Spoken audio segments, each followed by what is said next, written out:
Well, welcome back to the channel, everyone.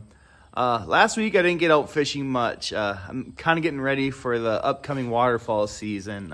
Usually I take a couple days off and kind of just get ready, prepare, get stuff ready. So when it comes opener, I don't have anything missing or anything, and everything's just kind of nice and neat. Yeah, so this video I'm pretty much gonna just kind of show you what I do before the season, and I actually got a project I'm doing on my trailer, which I'll show you here in a bit. But yeah, I think the season's about 5 days away now, and it's getting it's getting on me. I usually do this a little earlier, but just fishing has been so good this summer, I've kind of put it off. So yeah, we'll get to it. So yeah, the first thing I'll do is I'll actually just wash all my decoys. I'll take a pressure washer to them. You can use just a regular hose, and it just gets that layer of dust off them. Sometimes they get a little dull looking, like these two I don't think have been washed, but it's hard to tell, I'm sure. After you wash them, it really pops out the detail on the feathers and stuff, which I don't know if it makes a difference, but yeah, it's just kind of nice to wash them. But yeah, I mostly wash them just to get them ready to flock them. I usually pick out all the bad ones, and I usually do about 2-3 dozen a year. Usually not all of them need to be done, but I really like to wash the whole head, get them nice and scrubbed down. Yeah, I just use a rag or a sponge would work. You just want to clean off all that dust on the head and get them ready to put on the flocking. But yeah, here's some that I've already done. As you can see, it really pops out. Like there's an older one compared to a newer one. But yeah, these flocked heads look really good, and it kind of brings new life to your decoy after a while. And yeah, these I haven't done yet, but like that one maybe needs to be done, but that one's not too bad. But does it help with killing geese? Probably not, but if it gives me a little advantage, I'm going to do it. And also, not only for helping killing geese, when you go to sell your decoys, if you get new ones, someone's probably more willing to buy them if they look a little better. But yeah, with these decoys they make, the paint is so durable that usually it's just a flocking that's going to wear. You reflock them and they look brand new. See, I'll go into a little bit on what I use and how you kind of do it. It's a pretty easy process, and it's kind of fun to do in the off season when you're getting ready to go hunting. So yeah, the first thing I like to do is, just like I said, pressure wash it, get all that dirt off, get it with a sponge, you know, and really rub it down. And then I'll actually come back and go over with, you can use a wire brush. I just happen to have a grill brush, and I like to go over the spots that are pretty bad and that I'm going to paint.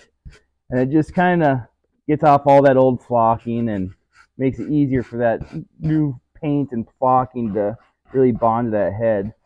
I don't, sometimes, like, not all the decoy is really worn out, and I'll just do the spots that have little wear, because some part of the head look good. It's just I want to get all that worn off part stuff. So yeah, the stuff that I really like to use, it's called Just Flock It. It's a Swede Tex undercoat adhesive. So if you can do mallards, you can do honkers with black. Mallards, you can do green heads, I think they have. And I've done a few. They look okay, but they're kind of like a really light green, not a really a mallard green. So yeah, you just take up this adhesive right here, and it comes in an 8-ounce can, and you just spread it out on the parts that you want flocking on. So yeah, you can buy this little canister. All it does is you fill it up with flocking, and you just kind of move this, and it kind of sprays that flocking all over and spreads it evenly. So yeah, you just go ahead and take your bag of flocking. I just have a little bit left.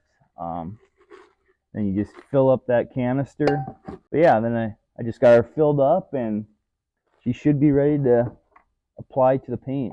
Yeah, all you do, you just take a smaller paintbrush. You kind of just coat it pretty decent on the head. I like to apply it a little thicker than you should, just so you get good adhesion to that flocking. So what I really like to do is I'll work one section of the head. So like here, I just did the one side, and then I'll usually flip over and do this side, and then I'll do the front and top of the head end, and just so you get on that flocking right away when the paint's just really wet. And then what I like to do is, when I'm doing this, I like to put a cardboard box just right underneath where I'm going to flock. All that does is it really captures all the old flocking, and you can reuse this stuff multiple times. I usually run out of paint before I run out of the flocking. I usually have a bunch of leftover flocking. It's just the paint you kind of run out of. So then all you do is you just kind of just lightly spray on that flocking, and it holds pretty dang good. I've had pretty good luck with this. I'll use it on even silhouettes. I know I've gotten some dye bombs, I think, and that didn't have the flocking on. And like I said, does it help you kill geese? Probably not, but I think it does help it pop a little bit more out in the field. And I like to just kind of shake it lightly right away. You don't want to get rid of all those fibers. And then after it dries, you really just kind of want to pat the decoy and get rid of the fibers that didn't adhere to the head. And then I just do it over this cardboard box, and you retain some of them fibers. So yeah, that's one side, and I'll get the rest of it all done. And another thing I won't do is I won't do the underside. To me, that's unnecessary, and I think you waste paint with that. So, and usually that part doesn't wear as much as the top part and your outsides. But yeah, I'll actually get a flat white paint, and then I'll just brush that on and brush in these white cheeks right here, and it really just makes these decoys pop and brings new life to them. So I think these are the signature Dakotas, and I think they're about 4 to 5 years I think I've had them for. And yeah, the paint's holding up fantastic. It just that flocking really wears out, and to me it kind of looks like garbage. So just reflock them, and basically a brand new decoy. And here's some of the flocking that I put on these mallards, and you can see that green isn't probably the greatest color or the closest to a real life mallard, but I think it looks kind of neat. Pops a lot more than just the regular painted head, and yeah, look, it does look really good out in the water. So yeah, I got those done, and then eventually I'll reflock all these. Some are still good, so I won't worry about it. But yeah, that's usually about the first project I like to get done, getting ready for the waterfowl season, is kind of cleaning up my decoys and reflocking them.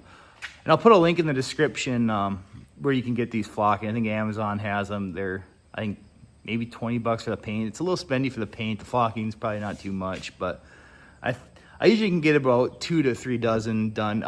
With that flocking, like I said, you're gonna have a lot of excess if you use that method of the cardboard and then just put that bag over it, and you'll recapture a lot of the flocking. So yeah, we'll go over, and I'll kind of show you the next project I have going on this year with my trailer. So yeah, I kind of got my trailer all prepped and ready to put epoxy on. I got rid of all the grease, or if there was oil or whatever it was from. I don't know if it was from my snowmobile or just decoys rubbing or just dirt over time. But what I did is, I guess I blew out the whole trailer, really brushed it out, and then the spots that I had a little dirt on or oil, grease, whatever, I went with the sandpaper and just kind of got them off. So it's ready to be primed. Yeah, so I'll put a bonding primer on first for the first coat, just so that epoxy adheres to that wood a little bit better, and just the epoxy doesn't soak into the wood, and I think it should work. But yeah, it looks all nice and cleaned, and I think it should be good to go for the primer. Well, I finally got her all primed up, and she's gonna be ready for the epoxy. I think I'm gonna let this dry for at least a day just to be safe, and then put that epoxy on tomorrow. So yeah, it looks like things are finally shaping up, and we'll get this trailer looking pretty decent. Kind of the main reason I wanted to do this, mostly not so much for waterfowl, but last winter I bought a sled, and just with all the moisture you get on it, and when it freezes and thaws out, and it's just not good to have it in that wood, I don't think. So having that epoxy layer should help and help preserve my floor a little bit better. But so yeah, I haven't really done much of this trailer. I've kind of just used it for the last few years. Didn't do any modifications, but I think these next couple years I'm gonna try to modify it and have it really set up how I like. So yeah, I'm not the most organized person, so hopefully getting this trailer nice and set up will help with that. So yeah, it's pretty cool. All right, all we're gonna do is they give you 2 cans. It's this Cortec waterborne amine epoxy, and this is the catalyst, and you're supposed to empty all these contents into this bigger pail. So, and it gives you enough room in here. They don't fill it quite full to allow this to go in there. So you just mix it in, and then you take a stir stick with a cordless drill, kind of want to go very slow and then just stir up all the contents and do that for a few minutes, they say. So then I also have this tread tex, and I think I'm going to add some right away when I mix it in here, and then just kind of roll it around, and then I'll probably just sprinkle it onto the trailer once I got that good epoxy. Just throw a few more sprinkles on after I already have it mixed in with the paint or the epoxy. So we'll see how hopefully she turns out.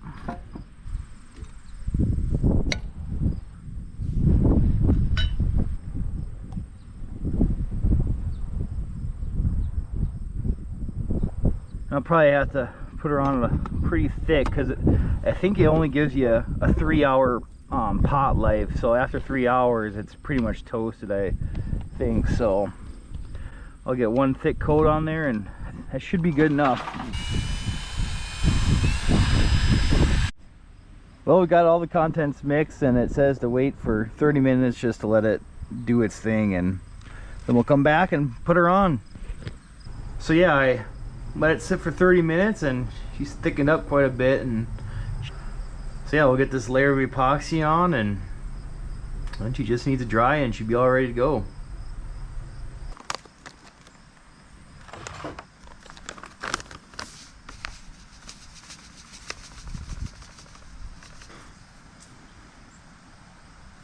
So I mixed that grit here, and we'll just kind of layer it on, and then, like I said before, I think I'll just probably throw some on the top after I get a good layer on of this. So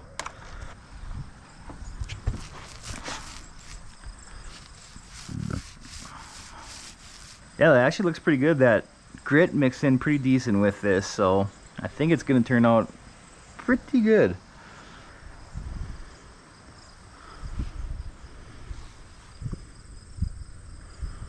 So yeah, I got the floor all done and she's almost there.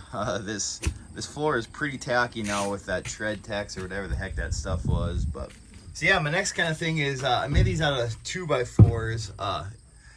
I made these little slots, and then I'm gonna actually run EMT conduit the width of the trailer, and then it'll really help push back these decoys, and I can fit a lot more in a smaller space, so they won't fall forward. So eventually I want to get some holders for either the ceiling or the wall, for brooms or rakes or any stuff like that, mojo poles. But yeah, I don't know exactly what I want to use. If you guys know of anything good, let me know, because I would eventually like to install that in here. So, but yeah, I got a few more decoys left to put in, and she should all be ready to go for the season. Here's my boy Jack. He just turned 6, so he's my workhorse for hunting. So yeah, I haven't really ran him too much. It's been really hot this summer, and I just kind of like to give him a little break. He's starting to be 6, so, and he works, I mean, he's always busy in the fall and then in the spring for snow geese, so he gets plenty of exercise then. I kind of like to just take it easy on him in the summer, but now that the season's about a week away or so, I'll ramp up his activity. I don't know how much I'll get him out this early goose right away, 'cause it's so hot. I don't like taking him out when it's like 70 or 80 out, so unless I get a cool morning, then I'll probably get him out. But yeah, just another process of getting ready for the waterfowl season is getting him ready to go. So I'll do a few drills, what I like to do to get him kind of prepared for the season. There's a few good ones that I really like, and yeah, the first one is just I'll throw out 3 dummies, back, left, and right, and then he'll get used to where I want to cast him and stuff. So yeah, it's a good drill just to get used to casting again with him, and having him trust me. So we'll get to it. So yeah, like I said, I'll throw one back, stay, then throw one to the right and one to the left, and we'll just get him casting on a specific dummy. So now he's looking at that one. I'm probably gonna send him to the right. Over there, he went to that one, and there we go. Jack, heel, come here, heel. So yeah, then I just bring him back to the middle where he was, and then there's 2 left, and I'll send him back on the back one right away. Jackie, back. There you go. And that just gets him to trust me with casting again, and gets him back kind of in the zone. Heel, hold, then I'll bring him back out in the middle, and then I'll cast him on that last one to the left. Over.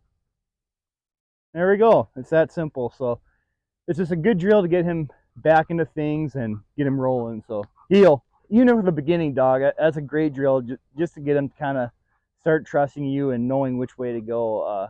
I know when he was a pup, that drill was perfect for getting him used to casting.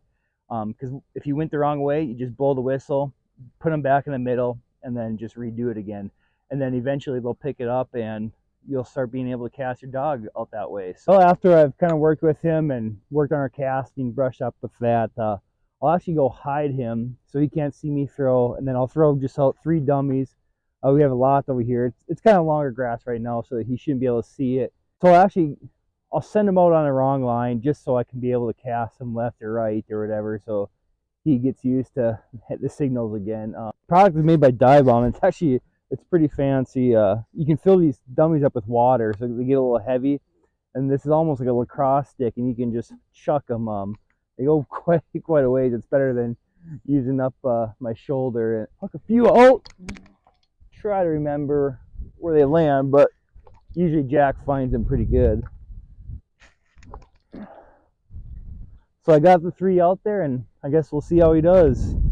So yeah, like I said, I'll cast him on the wrong direction and then blow my whistle, and I'll send him to the left, and he should find it pretty quick. So I'll send him to the left. Over.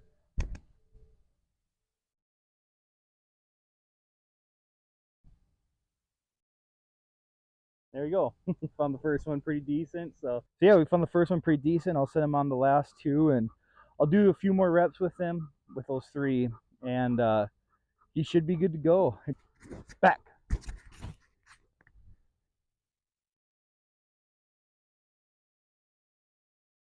And there you got the good one. I think you already smelled that one before. So there we go. Heel. So we'll send him on the last one. Jackie. Whoa. Back.